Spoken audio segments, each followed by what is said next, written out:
لا الہ الا اللہ محمد رسول اللہ، لا الہ الا اللہ محمد رسول اللہ، لا الہ الا اللہ محمد رسول اللہ۔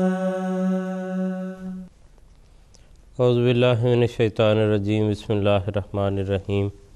ناظرین کرام، السلام علیکم ورحمۃ اللہ وبرکاتہ۔ پروگرام دینی و فقہی مسائل کے ساتھ ہم آپ کی خدمت میں حاضر ہیں۔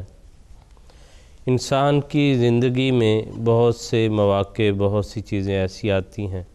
جو اس کے لیے کسی آزمائش اور فتنے کا باعث بنتے ہیں۔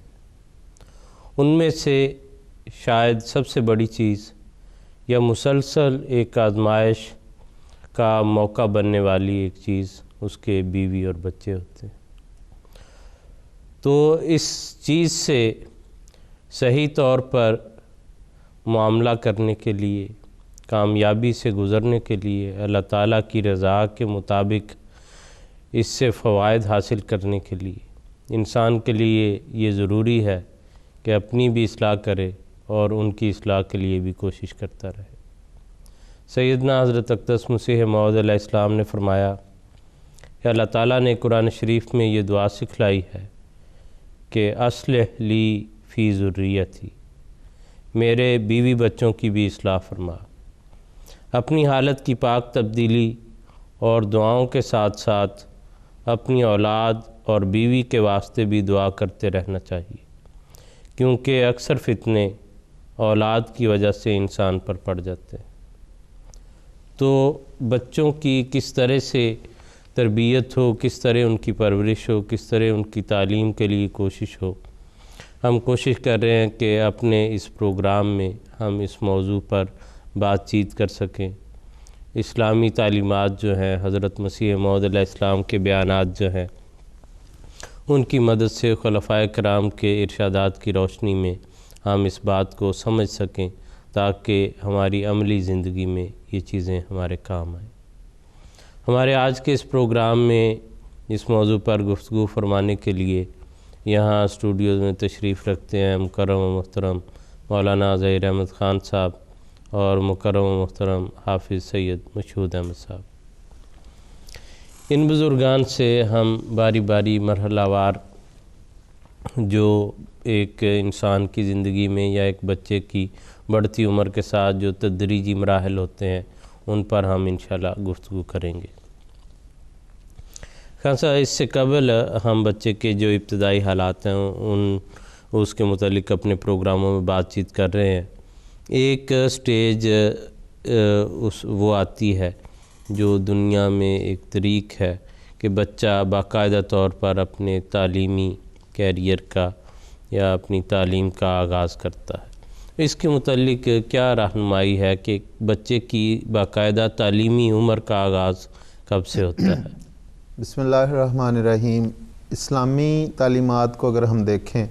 تو اس سے ہمیں یہ بھی استنباط ہوتا ہے کہ اسلام نے اس بات کو بھی قبول کیا ہے کہ بچہ جب ماں کے پیٹ میں ہوتا ہے، جب وہ جنین کی صورت میں ہوتا ہے، اس وقت بھی اس پہ بیرونی اثرات پڑتے ہیں اور وہ بچہ جو ہے بیرونی اثرات کو قبول بھی کرتا ہے۔ اور خاص طور پہ ولادت سے پہلے کے بعض ایسے بھی معاملات ہوتے ہیں جو اس بچے پہ اثر انداز بھی ہوتے ہیں، اور بلکہ بعض اوقات بعض بچے اس کو محسوس بھی کرتے ہیں اور زندگی میں بھی انہیں وہ یاد رہتے ہیں۔ حضرت خلیفۃ مسیح اول رضی اللہ تعالیٰ عنہ کے متعلق آتا ہے کہ آپ لکھتے ہیں کہ میری والدہ بہت حافظہ قرآن تھی اور بہت قرآن کریم کی تلاوت کیا کرتی تھی، اور مجھے وہ بھی یاد ہے جب میں اپنی ماں کی پیٹ میں تھا تو میں اس وقت بھی وہ آوازیں سنا کرتا تھا۔ تو اسلام نے اس بات کو بھی کہ بچے پہ دراصل جو ماں کے پیٹ میں جب ہوتا ہے اس وقت ہی اس کی تربیت شروع ہو جاتی ہے، اسی لیے اس وقت نیکی کی طرف، دعاؤں کی طرف بہت زیادہ توجہ دلائی گئی۔ جہاں تک بچے کے پیدا ہو جانے کے بعد کا تعلق ہے تو اس کے متعلق اگر ہم دیکھیں تو حضور صلی اللہ علیہ وسلم کی واضح ارشادات موجود ہیں۔ حضور نے فرمایا علم جو ہے حاصل کرنا وہ ایک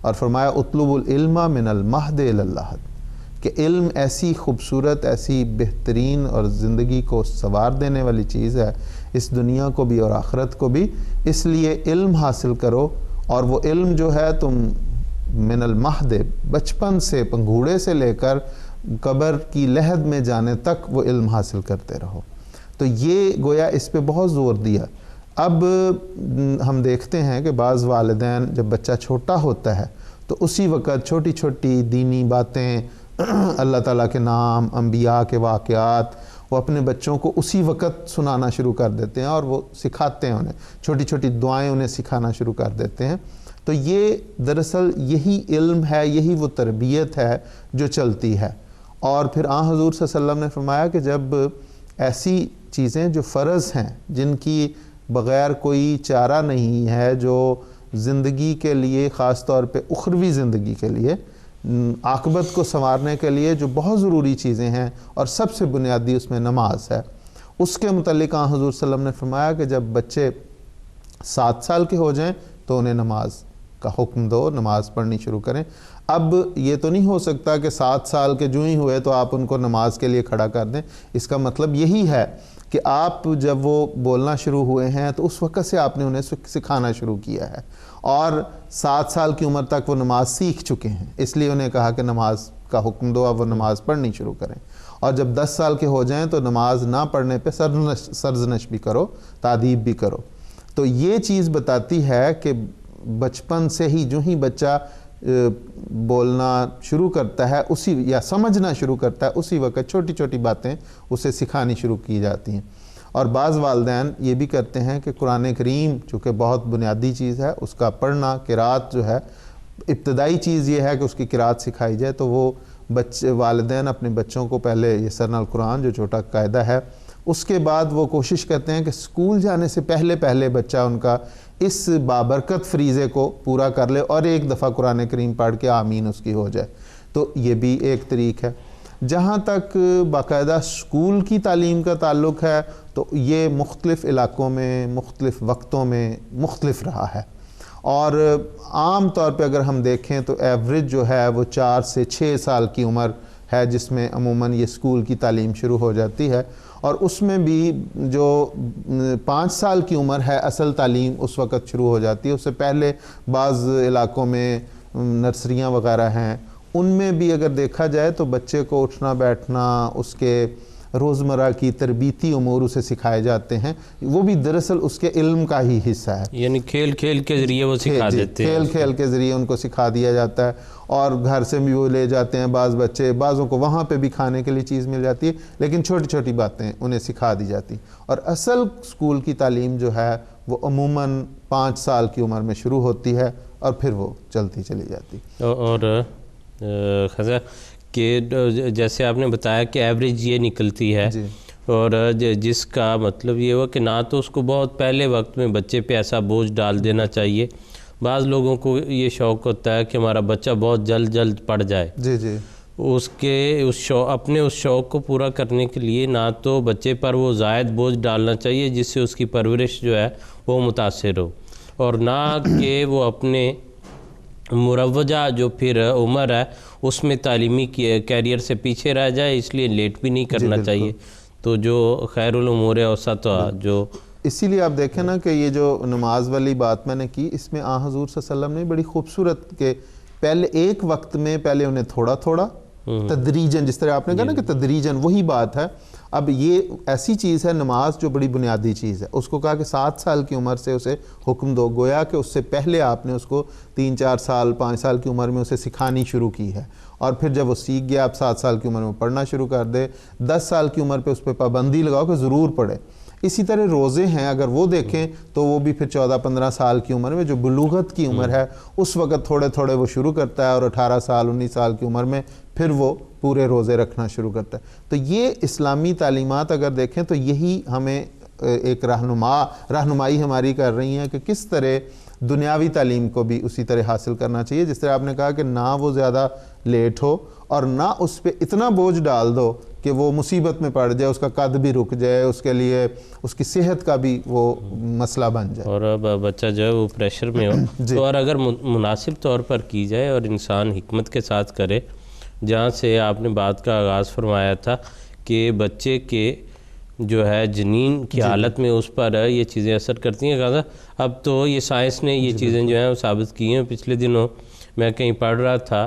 یہاں مغرب کے ایک پروفیسر ہیں، وہاں ان کو اسرائیل میں اب دنیا کا ایک چھوٹا سا ملک ہے، آبادی کے لحاظ سے، خطے کے لحاظ سے کئی مشکلات ہیں، کئی تنازع ہیں، وہ اپنی جگہ، لیکن یہ بات ساری دنیا میں مسلم ہے کہ ان لوگوں کا اقتصادیات پر، دنیا کی جو امور ہیں ہم ان پر کنٹرول ہے، ان کی جو ہے واضح طور پر گرفت ہے۔ تو وہ کہتے ہیں کہ میں نے یہ سوچا، وہ پروفیسر صاحب کہتے ہیں کہ میں دیکھوں تو صحیح کہ آخر کس طرح سے یہ کرتے ہیں، اتنے سے لوگ ہیں، چند مٹھی بھر لوگ ہیں، تو ساری دنیا کو، امریکہ جو ہے بظاہر اس کا بڑا چہرہ اس کا سامنے ہے، تو کہتے ہیں کہ لیکن حقیقی طور پہ یہ لوگ کنٹرول کرتے ہیں اس کو۔ تو وہ کہتے ہیں میں نے دیکھا کہ وہاں کی مثلا جب ایک عورت حاملہ ہوتی ہے تو اس کے لیے باقاعدہ جو ہے وہ طریقہ کار ہے کہ حمل کے وقت میں ماں باپ دونوں نے مل کے حساب کے سوال حل کرنے، اچھا ٹھیک، کہ اس کے نتیجے میں وہ بچے کے اندر جو کیلکولیشنز ہیں، حساب ہیں، انہوں نے چونکہ دنیا کا بزنس کنٹرول کرنا ہے، تو وہ کہتے ہیں اس کے نتیجے میں ان کے بچوں میں غیر معمولی جو ہے یہ صلاحیت پیدا ہو جاتی ہے۔ پھر غذاؤں کے لحاظ سے وہ کہتے ہیں انہوں نے غذاؤں کے لحاظ سے ایسا رکھا ہوا ہے کہ خاص غذائیں جو انہوں نے کھانی ہیں، جس کے نتیجے میں بچوں کی جو جیسے مسیح علیہ السلام نے یہ لکھا ہے کہ انسان جو غذا کھاتا ہے اس کا اثر پڑتا ہے، وہ بڑا جو ہے۔ پھر اس کے ارد گرد ماحول ایسا ہے کہ سارے لوگ یہ خیال رکھتے ہیں کہ وہ اس مرحلے سے گزر رہی ہے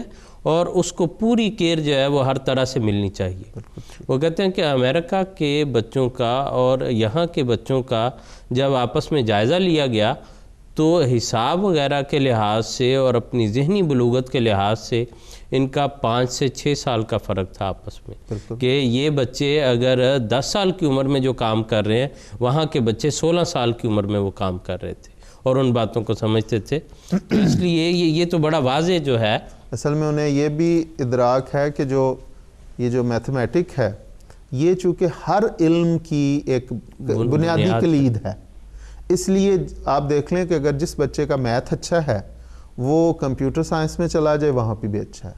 وہ میڈیسن میں چلا جائے وہاں پہ بھی اچھا ہے، ہر فیلڈ میں اس کی بڑی بنیادی ضرورت ہے۔ اس لیے چونکہ وہ دنیاوی فائدے دیکھتے ہیں اس لیے انہوں نے وہ کیلکولیشن پہ ہی زور دیا ہوا ہے۔ اور آپ جب بات کر رہے تھے تو میں سوچ رہا تھا کہ حضرت خلیفۃ مسیح اول رضی اللہ تعالیٰ عنہ نے جو اپنی والدہ کا وہ واقعہ لکھا ہے،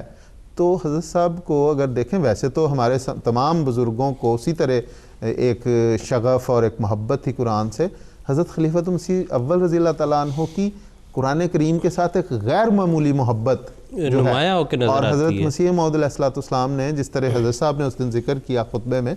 کہ وہ حضرت مسیح علیہ السلام نے اس کو دیکھا، محسوس کیا کہ سارا دن وہ درس القرآن دیتے رہتے ہیں، مختلف وقتوں میں قرآن کریم کا درس ہے۔ تو یہ وہی محبت، وہی بات کہ وہ جنین کی حالت سے جو ہے وہ ساتھ چلی آ رہی ہے۔ اسی حوالے میں مجھے حضرت خلیفۃ المسیح الاول کی وہ بات یاد آ رہی ہے جس میں انہوں نے جب ان کی بیگم حاملہ ہوئی ہیں تو انہوں نے کہا کہ بہت زیادہ لکھا کرو، تو انہوں نے لکھنا شروع کیا اور کثرت سے لکھا۔ تو وہ بیٹا پیدا جب ہوا اور اس کے بعد پھر چھوٹی عمر میں فوت ہو گیا، لیکن حضور کہتے ہیں میں نے آزمائش کے لیے، دیکھنے کے لیے میں نے بچے کے سامنے قلم دکھایا اور کچھ رقم دکھائی اس کو کہ دیکھتے ہیں دونوں میں سے کس چیز پر وہ اپنا ہاتھ بڑھاتا ہے۔ تو اس بچے نے اپنا ہاتھ قلم کی طرف بڑھایا اور حضور کہتے ہیں متعدد بار ایسا ہوا، لیکن ہر بار اس بچے نے قلم کی طرف ہی رجحان اپنا دکھایا ہے۔ تو یہ جو بات کی جا رہی ہے کہ پیدائش سے قبل جو بھی والدین کی حالتیں ہوتی ہیں ان کا اثر بچوں پر ہوتا ہے، اور اسی لیے ہی قرآن کریم نے جب عورت حاملہ ہوتی ہے تو مرد کو اس بات کی طرف توجہ دلائی ہے کہ اس کے نان نفقے کا، اس کے کپڑے کا، اس کی خوراک کا خاص طور پر خیال رکھے، تاکہ جو بچہ ہے اس کی صحت پہ بھی اچھا اثر ہو اور وہ ایک صحت مند اور مفید وجود بن کر آگے معاشرے کا حصہ بنے، معاشرے کا حصہ بنے۔ وہ قوم کی امانت ہے جس نے آگے چل کے اسے ایک بڑے معاشرے کا حصہ بننا ہے۔ جزاکم اللہ حسن رضا، آگے چلتے ہیں۔ حفصہ، اگلا سوال جو ہے وہ آپ کی خدمت میں ہے کہ بچوں کی تربیت کے حوالے سے ہم گفتگو کر رہے ہیں۔ عام طور پر والدین جو ہیں سب کی یہ خواہش ہوتی ہے اس کے بچے نیک ہوں، اچھے ہوں، اچھی باتیں سیکھیں۔ بعض دفعہ نادانستہ طور پر بعض لوگ ایسی بعض حرکتیں کرتے ہیں، مثلا بچوں کو بلانے کے لیے، اپنے پاس بلانے کے لیے ان کے ہاتھ میں کوئی چیز نہیں ہے تو مٹھی بند کر کے کہہ دیا کہ جی یہاں آؤ میں تمہیں فلاں چیز دیتا ہوں۔ وہ بچہ اس لالچ میں آ جاتا ہے، اس بات پر پاس آ کے پھر اس کو وہ چیز نہیں دیتے، یا ویسے کوئی اس سے وعدہ کیا کہ جی آپ فلاں کام کر لیں میں آپ کو باہر لے کے جاؤں گا۔ ان چیزوں کا، یا کوئی فون آیا گھر پہ بیٹھے ہوئے ہیں بچے کو کہہ دیتے ہیں کہ جی کہہ دو میں گھر پہ نہیں ہوں۔ تو بچوں کے اخلاق پر اس کا کیا اثر پڑتا ہے؟ اور ایک پہلو اس کا یہ بھی ہے کہ مثلا ہم سے کسی نے پوچھا، ای میل کے ذریعے پوچھا انہوں نے کہ جی اگر بعض دفعہ جو ہے مثلا کوئی بڑا ہے گھر میں، کوئی اور جو ہے وہ ایسی بات کر دیتا ہے کہ جی بچے کو بلانے کے لیے کہ جی یہاں آؤ میں تمہیں یہ چیز دیتا ہوں، جو ایک جھوٹ کا رنگ رکھتی ہے۔ اب وہ جو ہے وہ والدین میں سے، والدہ سے، وہ بڑا ہوگا شخص، اس کو کیسے روکا جائے؟ دراصل جو بڑے ہیں ان کو یہ چیز سمجھنی چاہیے کہ قرآن کریم میں بھی اور احادیث میں بھی گناہ کو ایک بہت زیادہ جو ہے وہ معیوب گناہ کر کے پیش کیا گیا ہے، کے طور پہ پیش کیا گیا ہے، یعنی جھوٹ بولنے کو۔ مثلا قرآن کریم کہتا ہے، اس میں ذکر ہے فَاجْتَنِبُوا الرِّجْسَ مِنَ الْأَوْثَانِ وَاجْتَنِبُوا قَوْلَ الزُّورِ، اور اس کی تشریح یہ کی گئی ہے کہ خدا تعالیٰ فرماتا ہے کہ جو بت ہیں ان کی پوجا جو ہے اس کی ناپاکی سے بچو، اور اسی کے ساتھ خدا تعالیٰ نے ایک اور جملہ ایڈ کیا ہے، ملایا ہے کہ جو چھوٹی بات ہے اس سے بھی بچو، اور اس کی تشریح یہ کی گئی ہے گویا کہ جھوٹ بولنا شرک کرنے کے مترادف ہے۔ اور عملاً ہو بھی یہی رہا ہوتا ہے کہ کسی خوف کی وجہ سے آدمی جو ہے وہ انسان جو ہے وہ اللہ تعالیٰ سے نہیں ڈر رہا ہوتا، بلکہ اس خوف کی وجہ سے ڈر رہا ہوتا ہے اور خدا تعالیٰ پر اس کو اہمیت دے رہا ہوتا ہے۔ اور ایک حدیث میں حضور صلی اللہ علیہ وآلہ وسلم نے 3 باتوں سے ممانعت فرمائی ہے، جن میں پہلی بات یہ بیان کی کہ شرک سے بچو، اور دوسری بات یہ کی گئی کہ والدین کی نافرمانی سے بچو، اور تیسری بات حضور نے فرمایا کہ الا وہی قول الزور، کہ جو جھوٹی بات ہے اس سے بھی بچو۔ اور حضور صلی اللہ علیہ وسلم نے اتنی تحدی کے ساتھ اور اتنی سختی کے ساتھ یہ بات متعدد بار دہرائی ہے کہ صحابہ کہتے ہیں کہ کاش حضور صلی اللہ علیہ وسلم خاموش ہو جائیں۔ تو گویا کہ یہ 3 باتیں جو ہیں صلی اللہ علیہ وسلم نے ملائی ہیں، شرک کی بات ہو گئی، اگلی بات والدین کی نافرمانی کا بھی ذکر ہے۔ لیکن اگر اس بات کو ہم جو ہمارا سوال ہے اس کے ساتھ لنک کریں، ملائیں، تو پتہ یہ چلتا ہے کہ بچے وہی ہوں گے جو اپنے والدین کی عزت کریں گے جن کی تربیت اچھی ہوئی ہوگی، اور وہ والدین جو چھوٹی چھوٹی باتوں میں جھوٹ کا سہارا لے رہے ہوں گے یا بچوں کی تربیت اعلیٰ رنگ میں، اچھے رنگ میں نہیں کر رہے ہوں گے، تو پھر ان کی اولاد جو ہے وہ آگے چل کر اپنے والدین کی تربیت، اپنی والدین کی عزت بھی نہیں کرے گی۔ ایک واقعہ حضور صلی اللہ علیہ وآلہ وسلم کی زندگی کا ہمیں ملتا ہے، اور یہ بالکل وہی بات ہے جو سوال آپ نے پوچھا ہے۔ حضور صلی اللہ علیہ وسلم کے ایک صحابی ہیں عبداللہ بن عامر، وہ کہتے ہیں بھی میں چھوٹا تھا کہ حضور صلی اللہ علیہ وآلہ وسلم ہمارے گھر تشریف لائے ہیں، تو میری والدہ نے جب میں کہیں باہر کھیلنے کو جا رہا تھا مجھے آواز دے کے کہا کہ ادھر آؤ میں تمہیں کچھ دیتی ہوں، تو میں رک گیا۔ حضور صلی اللہ علیہ وآلہ وسلم نے اس وقت میری والدہ سے استفسار فرمایا کہ کیا واقعتاً تم نے اس کو کچھ دینا ہے، یہ صرف اس کو بلا ہی رہی تھی؟ تو انہوں نے کہا نہیں حضور، میں اگر اس کو بلاتی میرے پاس اگر یہ آئے گا تو میں اس کو کھجور دوں گی۔ تو حضور نے فرمایا کہ یہ بالکل ٹھیک ہے، اگر تم اس کو اپنے پاس بلاتی اور کچھ نہ دیتی تو یہ گناہ ہوتا، اور جھوٹ کا گناہ تمہارے اعمال نامے میں لکھا جاتا،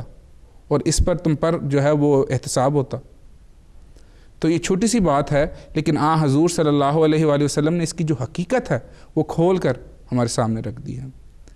جو بزرگان سلف ہیں ان میں سے ایک واقعہ اس وقت میرے ذہن میں ہے، سید عبد القادر جیلانی رحمہ اللہ کا۔ حضرت مسیح موعود صلی اللہ علیہ وسلم نے اپنی ملفوظات جلد اول صفحہ نمبر 49 اور 50 پر یہ واقعہ درج کیا ہے، اور وہ کہتے ہیں کہ جب آپ نے اپنی والدہ سے درخواست کی کہ وہ حصول علم کے لیے کہیں جا کر کسی مدرسے میں جا کر یا کسی شیخ کے پاس جا کر آپ جو ہے وہ علم کا حصول کریں گے، تو اس وقت انہوں نے اپنی والدہ سے درخواست کی کہ مجھے اجازت دیں۔ تو اس موقع پر والدہ کا دل کرتا ہے کہ بیٹا ان کے پاس ہو، تو انہوں نے اپنی نفسی قربانی دی ہے اور کہا ہے ٹھیک ہے چلے جاؤ۔ اور دوسرا کام اس موقع پر جو کیا ہے اور حضور نے بیان کیا ہے وہ یہ ہے کہ وہ کمرے میں گئی ہیں، وہاں سے کچھ 80 درہم جو ہیں وہ لے کر آئیں اور کہا کہ میرے 2 ہی بیٹے ہو تم، تو آدھا حصہ یعنی 40 درہم تمہارے بھائی کے ہیں، 40 درہم تمہارے ہیں، اور انہوں نے کہا کہ جب تمہیں ضرورت پڑے تو اس وقت اس کو خرچ کرنا، اور انہوں نے ان کی جو قمیص تھی یا جو جیکٹ پہنی ہوئی تھی اس کے اندر ان کو سی دیا ہے اور کہا ہے کہ اس کو سنبھال کر رکھنا۔ جانے سے قبل انہوں نے اپنی والدہ سے پوچھا اماں جان کوئی نصیحت کریں، تو انہوں نے صرف ایک ہی نصیحت کی ہے، بیٹا جھوٹ نہیں بولنا۔ اور حضرت مسیح موعود صلی اللہ علیہ وسلم نے اس بات کو بڑی خوبصورتی سے بیان کیا ہے اپنے ملفوظات میں۔ حضور کہتے ہیں جب وہ موقع آیا ہے جب قزاقوں نے ان کی کشتی پر حملہ کیا ہے اور اس بچے کو کہا ہے کہ تمہارے پاس کچھ ہے، تو بچہ کہتا ہے ہاں میرے پاس ہے، 40 درہم ہے میرے پاس۔ تو وہ اس کو لے کر اپنے سردار کے پاس چلے گئے ہیں، اور سردار نے پوچھا کیا معاملہ ہے؟ اس نے کہا یہ معاملہ ہے، میری امی نے کہا تھا کہ جھوٹ نہیں بولنا، اور سفر کے آغاز میں مجھے یہ معاملہ درپیش آ گیا ہے، یہ آزمائش مجھ پہ آ گئی ہے، تو میں جھوٹ تو نہیں بولوں گا، یہ ہے میرے پاس یہاں پہ رکھے ہوئے ہیں۔ تو اس سچائی کا وہ جو قزاقوں کا سردار تھا اس کے اوپر اتنا اثر ہوا کہ اس نے کہا کہ خدا تعالیٰ کے احکامات کو میں سنتا چلا جاتا ہوں، نافرمانی کرتا چلا جاتا ہوں، یہ بچہ اپنی والدہ کی ایک نصیحت پر اس طرح عمل کر رہا۔ تو وہیں پر اس کی کایا پلٹی ہے اور اس نے پھر اپنے گناہوں سے توبہ کی ہے اور اپنے ساتھیوں کو کہا ہے کہ اب میرا اور تمہارا معاملہ ختم ہوا۔ ساتھی بھی شاید کوئی نیک طبیعت کے تھے، انہوں نے بھی پھر کہا کہ ہم بھی تمہارے ساتھ توبہ کرتے ہیں۔ تو دیکھیں کہ ایک بچے کے جھوٹ نہ بولنے کی وجہ سے خدا تعالیٰ نے قزاقوں کے اور چوروں کے اور لٹیروں کے ایک بڑے گروہ کو جو ہے وہ خدا تعالیٰ نے ان کی اصلاح کر دی ہے۔ اور یہی وہ مائیں ہیں جن کے بارے میں حدیث میں آتا ہے کہ الجنت تحت اقدام الامہات، کہ جن گودوں سے اگر بچے اس طرح کی تربیت لے کے جا رہے ہوں گے تو پھر وہ لوگوں کی اصلاح بھی کر رہے ہوں گے، ابدال بھی بن رہے ہوں گے، کتب بھی بن رہے ہوں گے، اور تجدید دین کا کام بھی کر رہے ہوں گے۔ ایک بڑا نقصان جو جھوٹ بولنے سے ہوتا ہے وہ بچوں کا اعتبار ختم ہو جاتا ہے۔ جب مائیں ان سے کوئی وعدہ کرتی ہیں، اپنے پاس بلاتی ہیں، یا والدین میں سے باپ بھی ہو سکتے ہیں، بھائی بھی ہو سکتے ہیں، بڑے عزیز اقربا بھی ہو سکتے ہیں، اگر وہ بچوں کا نہ دیں تو ایک اعتبار کی جو حالت ہے، جو ایک ان کا اعتبار کا تعلق ہے، رشتہ ہے، وہ متاثر ہوتا ہے۔ حضرت مسیح موعود صلی اللہ علیہ وسلم کا ایک واقعہ مجھے یاد آ رہا ہے۔ حضرت مسیح موعود صلی اللہ علیہ وسلم کے پاس ان کے بچوں میں سے کسی نے کچھ اینٹیں جو ہیں وہ رکھوا دی تھیں، چھوٹے چھوٹے روڑا جس کو کہتے ہیں، وہ پتھر کے کچھ، مسلم موعود تعالیٰ نے کچھ روڑے ان کے پاس رکھوا دیے تھے، تو انہوں نے وہ اپنی جیب میں رکھ لیے کوٹ کے۔ تو ایک موقع پر حضور کئی لیٹے ہوئے ہیں، تو انہوں نے ایک خادم ان کو جب دبا رہے ہیں تو حضور نے کہا میری سائڈ پہ کچھ مجھے درد ہو رہا ہے، تکلیف ہو رہی ہے۔ تو جب چیک کیا گیا تو پتہ چلا کہ کچھ روڑے اس میں سے نکلے ہیں، پتھر نکلے ہیں۔ تو جو خادم تھے انہوں نے کہا حضور اگر ارشاد فرمائیں تو میں نے باہر پھینکا ہوں، تو حضور نے فرمایا نہیں، وہ کھیلتے ہوئے مجھے دے گیا ہے اور امانت کے طور پہ دے کے گیا ہے، اگر دو یہ محمود کی امانت ہے اور یہ رکھ لے، میں آپ سے لوں گا۔ اور حضور نے فرمایا ہے کہ ایسا نہ ہو کہ 3-4 دن کے بعد جب اسے یاد آئے اور پھر وہ مجھ سے مطالبہ کرے اور میں اس کو نہ دوں تو اس کا اعتبار ہے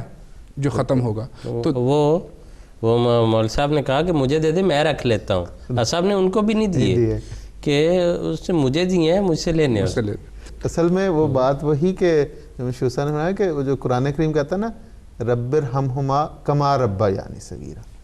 کہ اتنا آپس میں ملایا ہے کہ وہی اولاد پھر دعا کرتی ہے جیسی ان کی تربیت کی ہے، وہ پھر اولاد اپنے والدین کے لیے ویسا ہی رحم بھی خدا کا ویسے ہی ہونا ہے اس کے نتیجے میں۔ اگر بچوں کو چھوڑ کے، کارٹ میں چھوڑ کے یا آیا کے سپرد کر کے اگر کلبوں میں والدین چلے جائیں گے تو پھر ایسے والدین کو بڑھاپے میں پھر اولڈ ہومز میں جانا پڑے گا نا۔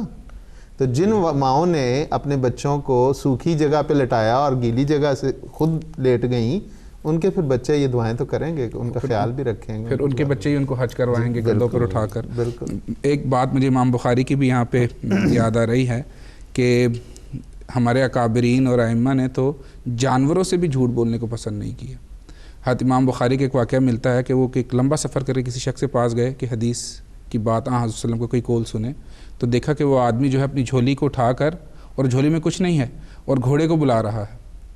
تو امام بخاری رحمہ اللہ اسی وقت وہاں سے واپس لوٹ گئے کہ جو شخص گھوڑوں کے معاملے میں بھی جھوٹ اختیار کر رہا ہے تو ہو سکتا ہے عاصم کی طرف بھی جھوٹ منسوب کر دے۔ تو ہمارے جو ائمہ ہیں انہوں نے تو جانوروں کے ساتھ بھی جھوٹ بولنا پسند نہیں کیا۔ یہ تو پھر انسان ہیں، باشعور ہیں، بچے ہیں جو دیکھتے ہیں، سیکھتے ہیں، تو ان سے جھوٹ بولنا یا ان کو جھوٹ سکھانا ان کی تربیت پر، ان کے آئندہ آنے والی زندگی پر کس قدر خطرناک اثر ڈال سکتا ہے۔ اور پھر یہ توقع رکھنا انسان خود ان سے یہ معاملہ کرے، اور پھر یہ توقع رکھنا کہ یہ ساری عمر سچ بولیں، بالکل۔ اور وہ اگر کبھی آ کے پھر غلط جھوٹی بات بتائیں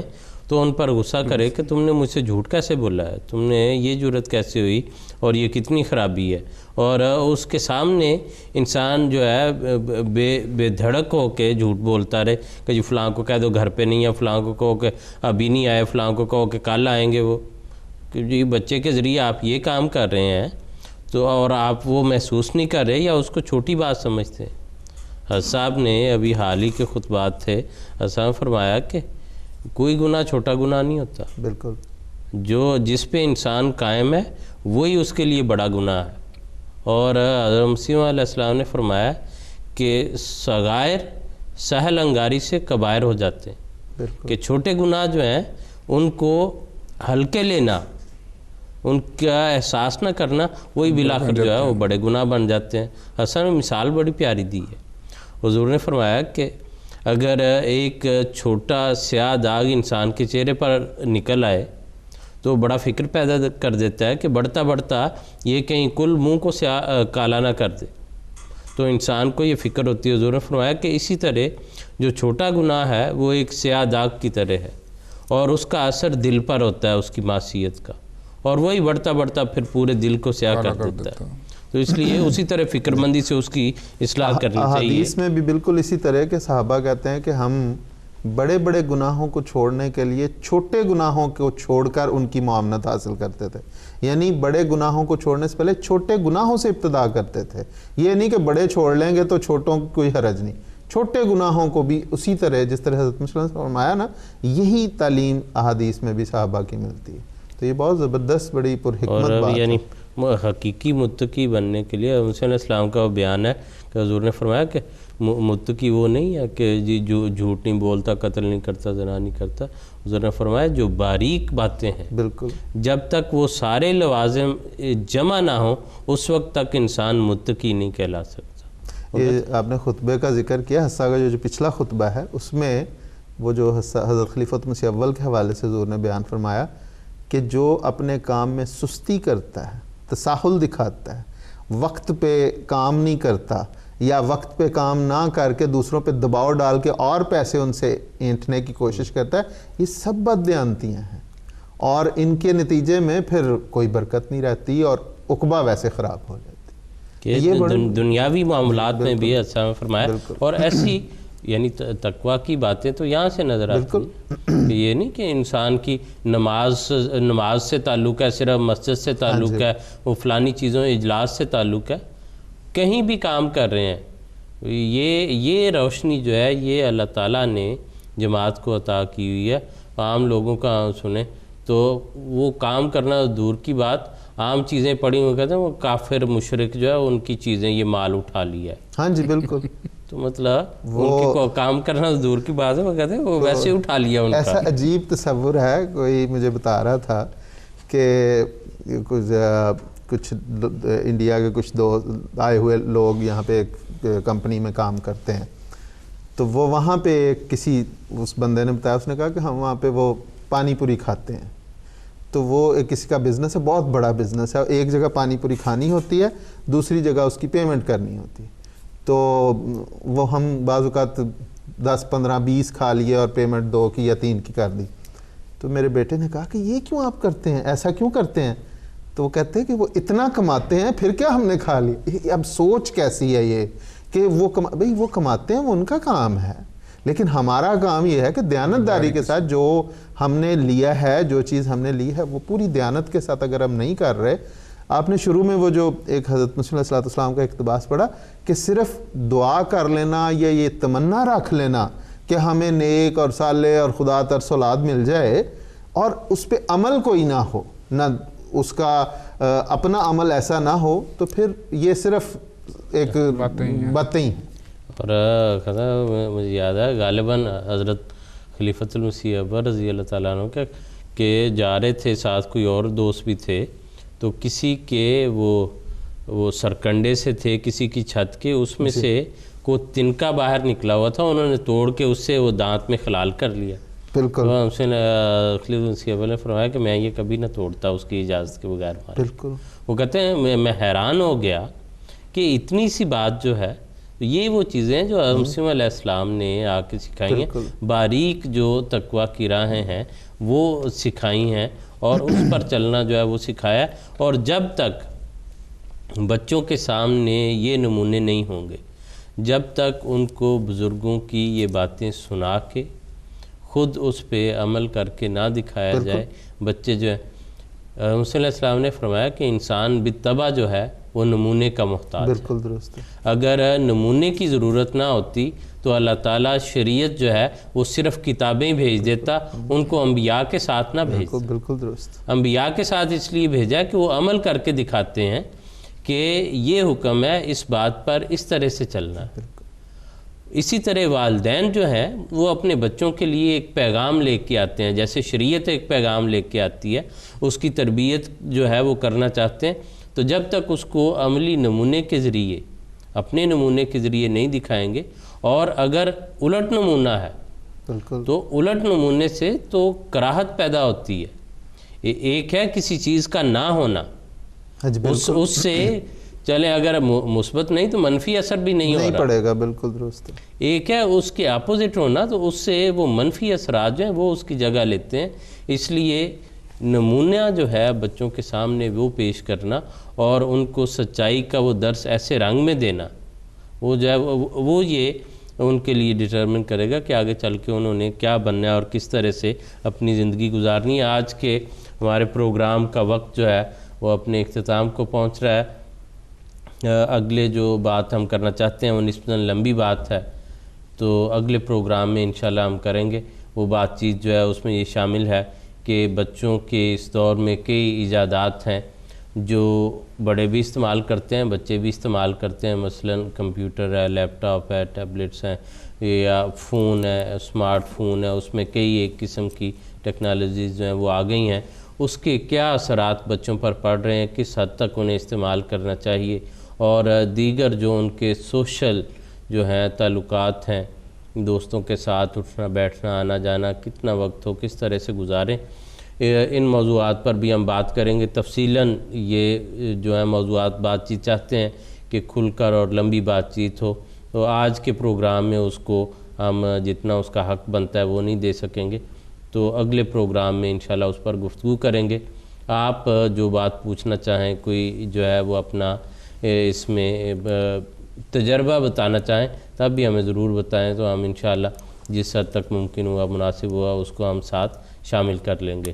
انشاءاللہ اگلے ہفتے پھر جو ہے اسی موضوع پر ہماری گفتگو ہوگی۔ اجازت دیجیے، السلام علیکم ورحمۃ اللہ وبرکاتہ۔ لا الہ الا اللہ محمد رسول اللہ،